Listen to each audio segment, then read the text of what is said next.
Every day, about 10,000 individuals are released from prison.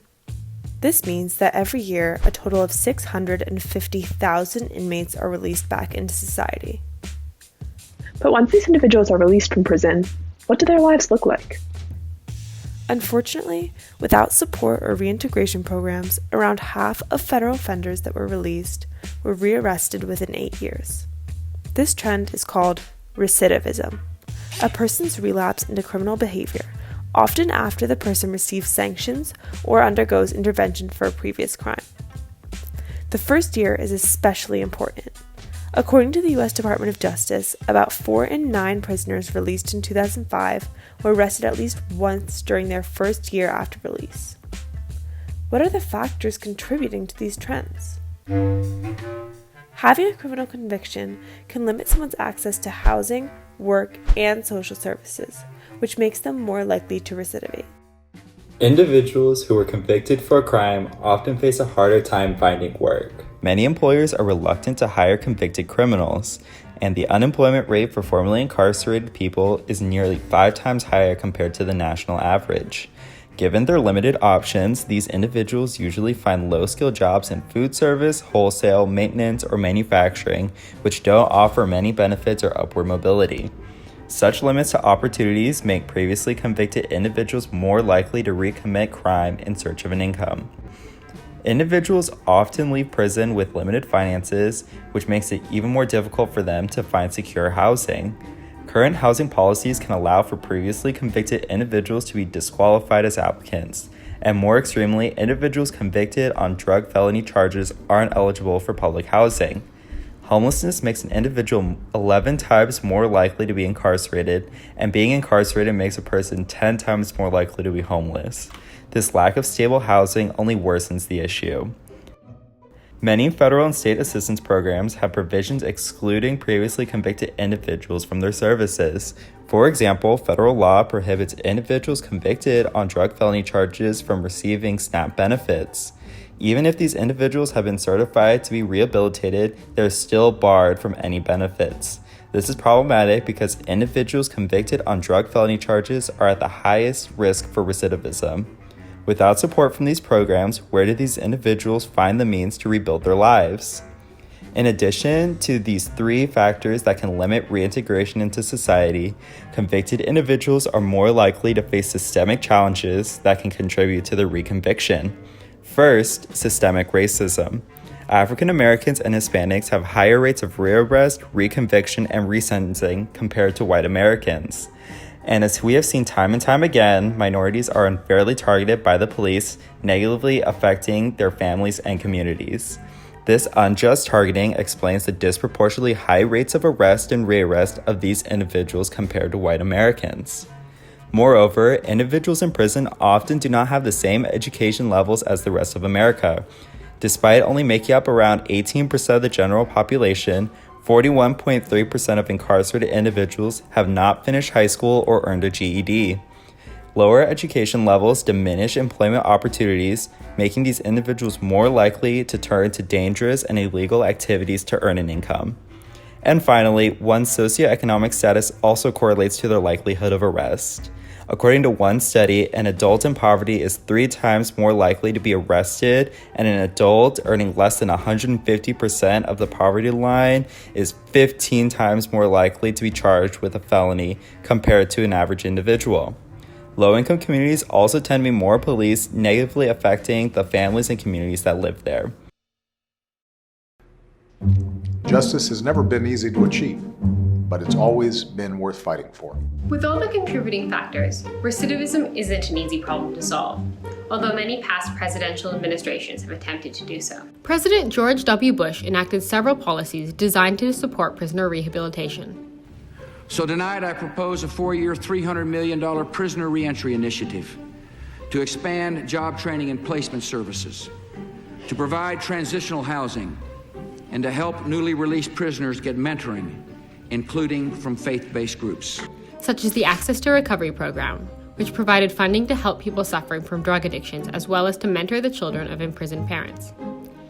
He also signed the Mentally Ill Offender Treatment and Crime Reduction Act to encourage cooperation between mental health services and the criminal justice system. In 2008, Bush signed into law the Second Chance Act, with the explicit goal of supporting released prisoners and preventing recidivism. Despite the Act's important successes in funding reforms, in 2014, the federal government was only spending less than $100 a year for each newly released prisoner.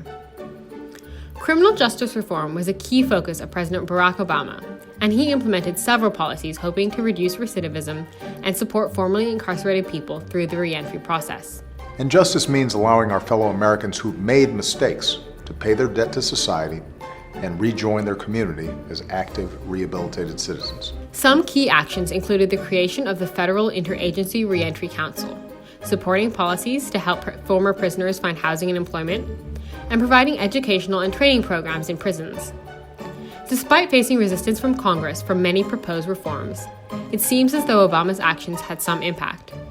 The federal prison population decreased during his term as president, showing a marked difference from the trend of significant increases under every president since 1981.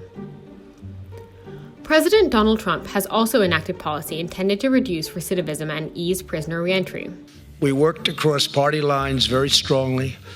After all of the work and effort, we passed the bill, and I proudly signed it into law, the most significant criminal justice reform in many generations. His First Step Act involves sentencing reform and encouraging participation in rehabilitation programs.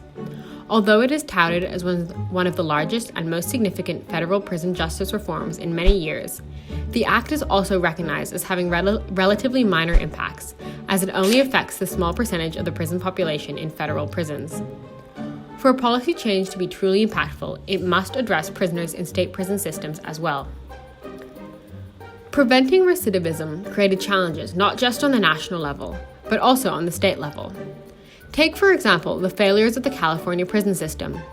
Despite hundreds of millions of dollars added to the department's budget since 2011, its rehabilitation programs has failed to decrease the state's 50% recidivism rate. Issues such as low staffing, lack of evidence-based initiatives, and poor planning plagued the program, so much so that a 2019 report by the California State Auditor found it to require a serious overhaul. Clearly, just throwing money at the problem does not solve it. Rehabilitation in prisons is particularly difficult and requires evidence-based initiatives and careful planning. So what are productive solutions going forward? In January 2011, a coalition of think tanks, government agencies, and community service groups met for the National Summit on Justice Reinvestment and Public Safety and came up with 4 broad recommendations on what works in regards to reducing recidivism rates. Focusing on individuals most likely to reoffend, using programs that are scientifically proven to work based on data, intense community supervision during the vulnerable first year outside of prison, and involvement of community stakeholders in preventing recidivism. The first recommendation is focusing on those most likely to reoffend. This came to light in Wisconsin, when the State Department of Corrections found that the proportion of individuals labeled as high risk to recidivate was almost twice the proportion that it should be. Determining who is most likely to reoffend is based on a risk score, an assigned value determined by past trends on reoffending rates, which are often highly biased. When Wisconsin recalibrated their risk assessment tool, probation and parole officers had their workload significantly reduced, being able to focus more time on those that were actually at high risk of reentry, creating relationships between probationers and officers and freeing up more time for officer training. Using better trained officers instead of a control group was found to reduce recidivism rates by up to 20% in a 1996 study. States are being pushed to adopt programs that have been proven to reduce recidivism, like aggression replacement therapy and education programs in prison. Pre-release programs, which focus on preparing prisoners to reintegrate into their communities, include education, job and life skill training, mental health counseling, and addiction treatment programs. Aggression replacement therapy has proven to show an 8.3% reduction in recidivism, and treatment-oriented supervision programs can reduce recidivism rates by up to 17.9%. Successful pre-release programs also focus on education. According to a report by the RAND Corporation, quote, inmates participate in correctional education programs had a 43% lower chance of recidivating than those who did not, a reduction in the risk of recidivating by 13 percentage points. The summit also recommended intense community supervision during the first year. As discussed earlier, Many of the challenges former inmates must face after being released are institutional or societal. An effective response to the issue of recidivism requires an examination not only of the factors within the prison, but also those in the outside world. The summit suggested harsher consequences for parole and probation violations through targeted intervention and positive reinforcement, but not sending offenders back to prison. Georgia tested this by giving probation officers the autonomy to implement targeted intervention measures for probationers, which resulted in probationers spending 3 to 5 times less time in jail and less time in court. Finally, the summit is pushing governments to build up communities with released prisoners by partnering with community stakeholders. In Maryland, a program called Proactive Community Supervision had officers of low-risk probationers or parolees meet them at the offices of community or faith-based organizations to create a more welcoming, traditionally non-criminal justice environments. Rearrest rates were 9% lower compared to a control group, just with a change in location. Governments can also partner with nonprofits.